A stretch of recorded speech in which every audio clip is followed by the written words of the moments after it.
Hello, and welcome to the 30-Minute Reels Employer Informational Series hosted by Marshall University's Office of Career Education. My name is Darby McLeod, and I'm a senior here at Marshall University. Today, I am speaking with Mr. Mike Callanan, who is a personal trainer at the Huntington, West Virginia YMCA. How are you doing today, Mr. Callanan? I'm doing good. It's been a busy morning. I do a lot of stuff here. I've had a bunch of clients and paperwork, and there's tons of stuff with the job. So it's been a busy Tuesday so far. Okay. How did you get started in this field? I went to school at Marshall University. I graduated in 2006 with a degree in exercise science, and it's something I've always wanted to do. I've had played sports my whole life, growing up as a kid and through high school and everything, and went to school at Marshall, like I said, and then my senior year, I actually did my internship with the Marshall football team with the old strength coach, Mike Cochran, and did about 500 hours worth of that and just stayed longer. And, I loved it more and more. And then, the YMCA had a little opening just for a job for just regular fitness center. And, I worked myself all the way up, and I do a lot of stuff around here. Did you ever do intramural sports in college? I did not. I did. Yes, I did. Excuse me. I did. When I was in a fraternity at the time, I did a lot of intramural sports, wrestling, football, and, a few other things as well. But yes. Oh, that's awesome. Did you always know you were going to be a personal trainer? I did, but I didn't. I was looking at the teacher aspect at first to get an education and then a little bit of athletic training. I did a lot of hours in both those fields, but then, personal training was more of my love to get into, just working with athletes and, younger kids and it's always been something I loved, and it's really, really clicked ever since about, 2004 when I was kind of doing stuff when I was still in college, friends that were around here and people that I knew just working with their kids, just, sports specific drills and younger kids, not with weights, just, techniques to work on their vertical or different sports specific, what they were into. What would you say a typical day looks like for you? For me, so my title is actually wellness director. So I'm the head of all the personal trainers. I am a director of the weight loss program here as well. Also have a diabetes program that I'm part of. I'm an aerobics instructor as well. I teach, like a boot camp style class in the morning. My day starts at 6 a.m. every morning. I have clients, and then I'm done anywhere between 4:30 and 6 o'clock. It depending on, certain classes. We have weight loss class that night, or paperwork, or have to do this, that, helping with everything. Right now during this COVID crisis, we're giving out free water at the Y. So I got to make Sam's Club runs sometimes with another staff member and go load those up and give them here for the members. And if we have something issued, my boss, executive director, say, hey, I need you to come down here, have to go to the pool and help with certain things. So a lot of training hours, but there's a lot of other stuff behind the scenes besides training with the paperwork, getting payroll done and billing, and there's all kinds of stuff. So certain days are, real hectic, and certain days are, a lot smoother. That's awesome. What are the different settings in which people in this occupation may work? What was that again? Sorry. What are the different settings in which people in this occupation may work? Oh, I mean, you have all kinds of different settings, for training, and especially, got my degree in exercise science. So that field, it relates to a lot of other different things, working basic fitness center in the weight room, to cleaning that, to training clients, to teaching aerobics classes, to, I'm just trying to think, working with, different younger athletes. We have a kids in motion program. I'm not part of that, but we have exercise fit people that work with younger kids, visually impaired programs. Here you get a whole field. It's pretty wide, the field of individuals that you get to work with. It's awesome. You get you get clients I have clients anywhere from 10 years old, and you get clients up to 85 years old. I have an old 85-year-old client that I train, just work on a little bit of balance and just tiny little stretching, that little bit of mobility just helps them keep going. Do you have a favorite part of the job? Favorite part, I mean, I do, but I don't. I mean, I like it all. I like more the training aspect, of course, than the paperwork aspect, of course. I mean, who wouldn't get to work on with great kids? I've trained wonderful young athletes before, and just seeing them progress from pictures of them from 2 years ago to now, how much muscle and definition they put on one foot for 2 seconds, but now they can almost bounce on one foot, and just seeing little progressions and people telling you that you changed their life. I mean, it's such a great feeling to hear that. Oh, that's awesome. Yeah, it really is. Just people like, oh, you've changed my life. Before you, I had to go through this and that, like, especially for the weight loss program that I'm a director of. Like, I'm off my blood pressure medicine now. I don't have to take this. Like, it really makes you feel special, even though you just give them the encouragement. They're the ones that pushed yourself, so it really makes you feel better about your job. Seems very rewarding. Yes, it is. And then it's hard. Then you get your awesome, difficult clients that are like, oh, I'm just going to try a little bit with you. And then, they're like, I don't want to do that. And then all of a sudden they fall in love with it. And you've been training them for 5-6 years now. So it's great just to see success and then, seeing you see everybody grow and everything. It's fantastic. What does a typical work schedule look like for you each week?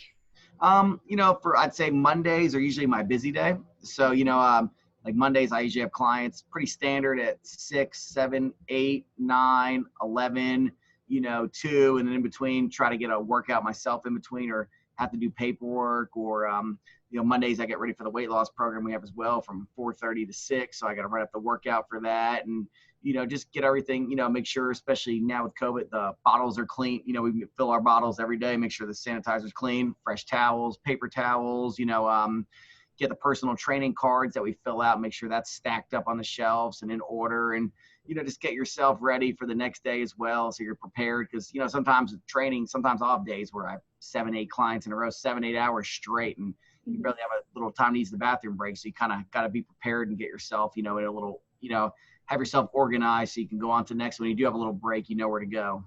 Yeah. Is this work schedule typical for all personal trainers or does it differ with location? I think it differs for location. I mean, I really think it depends on the individual of, full-time, part-time. I mean, as a trainer, you try to make your schedule, but you really have to look at the client's schedule as well. So when I have a client call me or call the Y for a trainer and ask them my first couple questions are you looking for a male or female, your time preferability, do you have any injuries that you need of, or because we have to do a medical clearance background or check if they do, make sure they don't need a clearance from their doctor because we all have to, you have to always make sure you fill out a medical clearance form, do the reason if someone has an issue and you train them, you don't want to get hurt or get yourself in trouble. So I go by that aspect and you go by your other trainer schedules. Like, okay, I have this time open this time and you go from there and then you kind of put them in their certain categories of where they want to go for time. And if they want to train, individually, or we have multiple sessions, we have group sessions. So I have a few groups, like I've been training a family of 4 that we have a private room, we could train up to 6 people at a time for a group training session. And you just got to be creative sometimes. And it really off the client's needs, people like, what they are looking for, they want to tone up, lose weight, they want to bulk up a little bit. It all really depends on their goals and you try to reach their goals and go from there. Oh, that's awesome. I'd never actually heard of group training before like that. Yeah, it's great. We have a private room here at the Y, which is great. So it's a private personal training studio. So, we have all kinds of separate things in there and it gets reserved. But if not, if you're down in a crowded weight room, you just kind of got to be creative and, you can put 2 people on a certain machine, 2 on another, and you kind of switch off. But if a member jumps into that machine, because you're not allowed to hold machines, of course, as you learn, you got to be creative in your mind and, think of something to move to the next, and you could always come back to that machine or exercise later on. Yeah, that's awesome. Yep. Would you say that having a flexible work schedule is important for a personal trainer?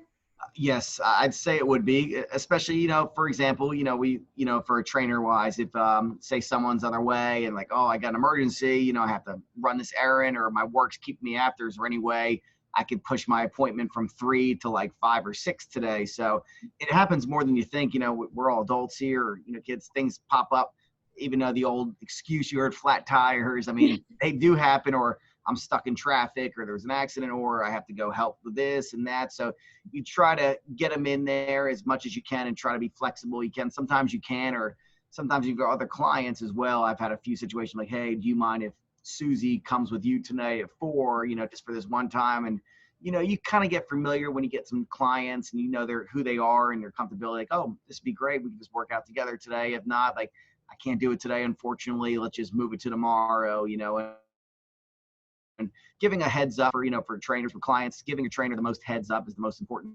thing. I always tell mine, I sit my phone on silent. Even if you text me 2 in the morning that you can't be there at 6, I'll see it when I wake up. So giving the most heads up time is just important for us so we can kind of move our schedule around. Yeah. What's the most rewarding thing about working in this industry? Like I said earlier, the success of clients, seeing their success stories, we've had people, like I said, I've been a director of the weight loss program here for about 10, 11 years with another girl that was here. So I've been part of that for a while. We've had some people lose, 100 to 125 pounds, you know what I mean? And just keep it off and maintain, or like I said, people have been off their blood pressure medicine. They don't have to take it anymore, which is really successful. We're just seeing young kids just, that want to play sports, just succeeding and, hey, I made the team, or I can do 5 or 10 push-ups now, or I ran my mile, I broke my, PR, which is called personal record. People break their PR on a certain time. So they get real excited and, they come with you, that happiness. You feel happy as well. I mean, you give them that push, but they're the ones really doing all the effort. You get to celebrate with your clients too. It's great just seeing success. That's one thing about training. You always want to bring your happy attitude with them. You know what I mean? Because they're going to feed off of you, when you're training with them. If you give them that, like, oh, I don't know if I want to try that box jump. That's kind of scary. Like, come on, you got this. You know what I mean? Like, give them that good hype, encouragement, and then they get off that, you feed off that fire from your client. Okay. What's the most challenging thing about working in this industry? Ooh, I'd say a little bit of everything, honestly. It's challenging sometimes just keeping clients. It's hard, and especially right now during the COVID crisis going on, it's just hard to keep just telling people, you have to wear a mask when you come in the building, and, vice versa. You can take it off when you're at your certain destination area, but, just trying to keep your clients and keep them comfortable, and then cancels, people go on vacation, or, hey, I can't train for a little bit, financially, or I'm going on vacation for about 2 weeks, and then get them back on track.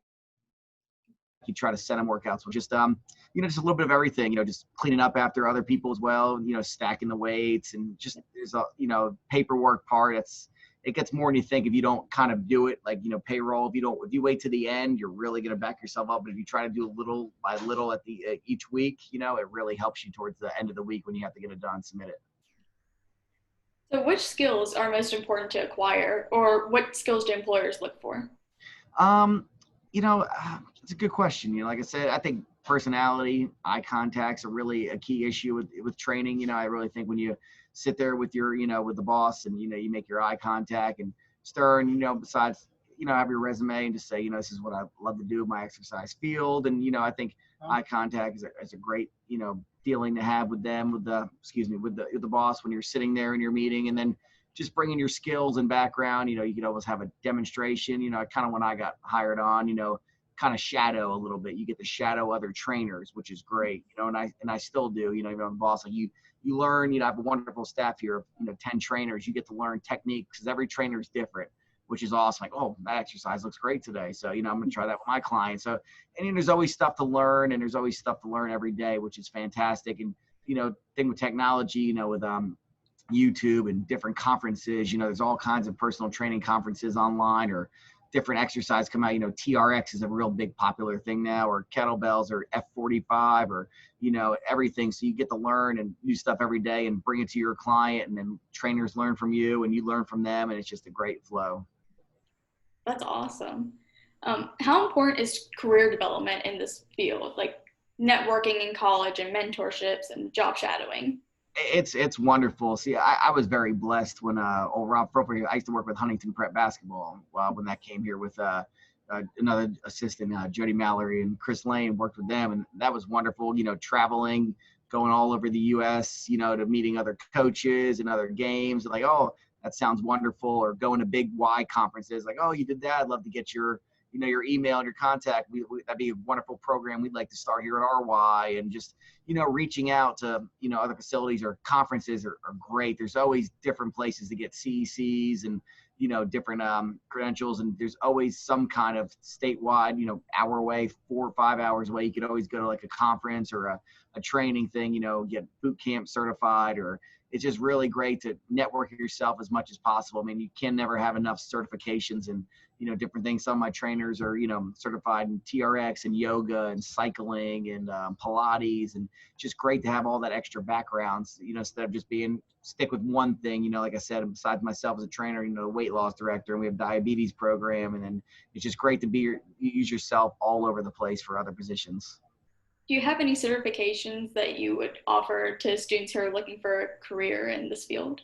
I'd say if you don't have a degree in exercise science, ACE, American Council on Exercise, is one of the top personal training certifications in the U.S., which one is a it's a great one. And there's other ones that are really more advanced, like your CSCS, and you get NSCA is very good too. But then there's Alpha for group exercise, and group exercise is great to have as well for certification, because you start learning to teach, a weighted workout, or, are certain different classes here. And, you can go to different conferences on weekends and get your body shred certification. And there's that Les Mills people do that they really enjoy. And it's just great that, like I said, besides training, to have your different backgrounds. Because, if you go to apply for a job, like, oh, I'm a trainer, what else do you have? Well, I have group exercise. I'm a weight loss director for a PEIA program. I do this. That's that really is going to upstart you, and really going to look great on that resume and everything. Yeah. What job search advice would you give to job seekers? Job search advice. That's a good question. I mean, honestly, if you're looking for a job, like I kind of was at first here, and I was having a little problem at first, so I just basically saw a job for a just for a fitness center weight room staff. So I had that. And then when I met the boss over here, she looked at my resume and said, "Oh, you're a trainer as well." I just lost one. So it'd be great if you could start, training again. So I worked myself up from the bottom, just from, cleaning to equipment to, doing that to, shadowing trainers to training, and then working with the weight loss program, and just little steps. I mean, sometimes you can get right into the personal training field if it's available, but if not, you might just have to start from the bottom and just kind of develop and work yourself up. You know what I mean? And, job wise, just look for everything, or say, I'd love to, speak to other people in the field. Like there's, a aerobic start. Hey, I'd like to maybe get into cycling. Oh, that'd be great. I'm looking for an instructor. And you take the cycling certification, then you just have more things, and it just gives your job title and more things to do instead of just one thing. It makes you more flexible, and positions open. What resume tips would you give to prospective job applicants? Resume tips. Now that's a good question here for you. Honestly, the resume tips, I would put everything that you've done, everything, you put your course, your degree of where you graduated, it'd be the high school level or the college level, internships that you've done, just not everything, just, the important things for that job field. I mean, there might be other things, if you speak different languages, that's always a great one to put on there as well. But, just different jobs that you've done throughout, hey, I was a soccer rep for, 5 years for doing this. I mean, it might help, like, oh, hey, we're looking for a soccer program to get started, or, just anything that you've done in your sports related field, and just put it on the resume. I mean, don't stack it too much. You always try to limit to a little bit over a page, but then after that, you could always have someone look at it a little bit, but always put, anything in the sport related exercise field that's going to help you. No, thank you for that. I wouldn't even thought about putting repping on a resume. So that's if you've done it, like I repped or coached soccer for 6 years, that'd be great. We're looking for soccer coaches right now in this area. So be something, just if you want to do it or not, just a good way to get your feet wet. Yeah, thank you for that. What is the hiring process like for someone who wants to go into this career path? Like for example, when I hire people, I'll get an email or a call, say, hey, I'm interested in being a personal trainer. So I'll have them come in here, sit down with their resume, ask them questions, of certain things that they want to do, why are they interested in this field? Is this something that you see yourself doing part-time, full-time, long-term, or is this something you just want to do on the side? And, why you love the job. And then if you're interested, talk to them, maybe, let them shadow you and shadow some of the other trainers. And then you can kind of, give them a client or so and let them, take it one-on-one, because you might know it's different sometimes. I'm not saying it's nervous. You might know a lot about exercise and everything, but then when you get with a one-on-one person, you know what I mean? You got to have those people skills, and you got to talk with them. You can't be very timid and shy. You kind of got to speak up and, be prepared if someone, like I said, if you're down the weight room, it's very crowded on an evening time when some are like, that machine's not open. You can't just, panic. Okay, we're just going to move to this next exercise today. Right now, we'll come back to this here in a little bit. Or you always have to have your brain stirring and have your ideas planned. Like I always have my workouts planned before the day. You know what I mean? And then if it doesn't work out, just move on to the next one, and just come with that, like I said, bring that great smile and that attitude, and just, feel confident with your client, because if you don't feel confident, if you're not confident in them, they won't be confident with you, and it's just not going to work out. Okay. What are some common entry-level jobs in this field? Entry-level jobs, you got like I said, you got fitness center, weight room. That's just a basic start, from cleaning upstairs to, with, if you work fitness center, weight room, stacking, if you're in the weight room, spotting people, stacking weights, you're going to get some questions they're going to answer, like, oh, I'm trying to work on my biceps here or something. What are some exercises I need to do, and you can show them, down there, like, okay, you got this machine, this machine, this machine, and you're upstairs in the fitness center part where all the cardio equipment is.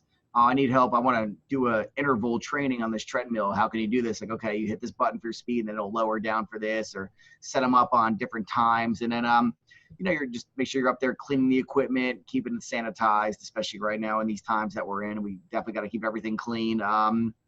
That's a good entry level start, just for the fitness level. I mean, it could even be from working the front desk, scanning people's cards when they come in, handing them towels. Like I said, you just got to be well-rounded and just can't come in there with, I just want to train and train only. Like, there's paperwork to it. You have to fill out your cards every day. You have to check out your clients' balances, and, there's all kinds of different things.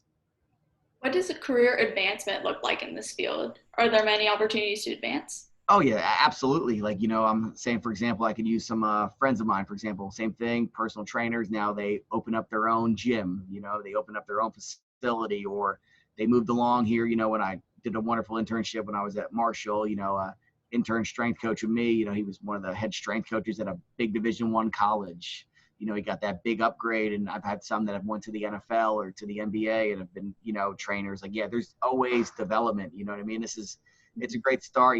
That's how you get yourself, you advertise yourself, social media, posting yourself all over, and that's how you get like, oh, this trainer looks really awesome. And how you make your technology, and that's how things really get pushed around to upgrade your field to that level. Has social media really helped you advance your career? For me personally, a little bit. I don't do it as much as I probably should, but I know a lot of trainers that do use, social media a lot, and it's really helped them. I should probably do it more. I've made some videos of my clients, working out, doing some exercises, and I'll get some messages like, oh, that looks great. What is that body part? What is that targeting exactly? What body part? I said, well, it's working your hamstrings or your glutes, or, vice versa. And then, social media really does help, boost things to get you out there more in the market, especially if you're, not looking to stick where you're at to, like you said, like you just mentioned a second ago, to really advance your career and advance your field to another level. Like, hey, this is great. I have a guy that, I'd love for you to work with me. I have a buddy that's a coach here. I'd love for you to talk to him about working with a high school team or college team and go from there. Okay. What do you wish someone would have told you before you entered this career? Wish someone would have told me, just, I knew a little bit going into it, but I wish, some of the, like my big thing was I just wanted to train when I first came in and started here. But then, once I took over my position as the wellness director, it's a lot more paperwork than what you expect. And you got to make sure all your trainers are checking their balances, and they're doing their job correctly. And, they're make sure that you're doing it correct, and make sure, the payments are going through, and, just keep an eye on everybody, and just, make sure the weights, and make sure all the equipment's in place. And like, hey, we're missing a couple bands here, or missing something. Do anybody know where it disappeared? And you have a budget you have to work with, we order equipment and stuff starts disappearing. You only get a certain amount of money that you could keep buying stuff. So, it's just a little, some days, like I said earlier, are harder than others. Some days are, a great breeze, but just besides that, what it told me is just, just the paperwork aspect of it, it's some of the not fun part, but, it's just part of the job that you have to deal with. But, once you get used to it and you get in that good flow and make your schedule accordingly and everything, it works out great. Lastly, what are some tips that you would like to provide to students at Marshall University?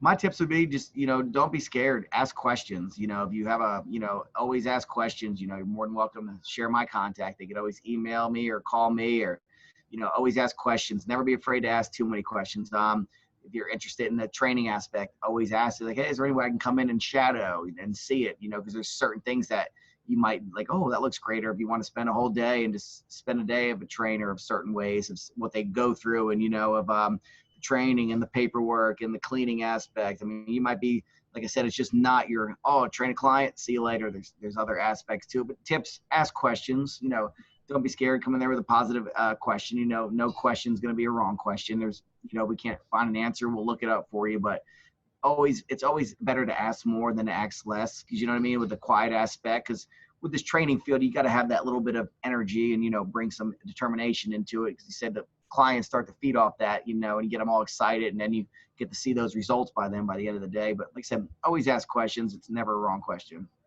How important would you say that like determination and energy is for your clients? I think it's great, especially some of my younger clients that I train. They're coming from school or they're tired for the day. It's like, come on, we got to do a few more sets here. Let's get this rocking and rolling, or give them that big extra push. Like, come on, we can do this. Even some of your older clients that you have as well, you really just got to give them that big push. When they're in there for the day, like, come on, we got 2 more sets left. You can push this. I know you got it. Come on. And then they start to see the results. Like, oh, I'm so sore today, but I can't wait to come back on Wednesday. And you keep giving them that determination and that drive, and it gives them the confidence. That's the confidence that they need. Well, that was fantastic. Thank you so much for sharing your career with students at Marshall University. It's great to hear about the experience in a life of a personal trainer. You're way more than welcome. Like I said, you need my contact info or anything, I'll be more than welcome to answer anything for kids, questions, contact, whatever you want. I'll help them any way I can. Okay, well, thank you so much. And thank you so much again for participating in this series. You're more than welcome. Thank you very much. You have a great day. You too. Thank you. Bye-bye.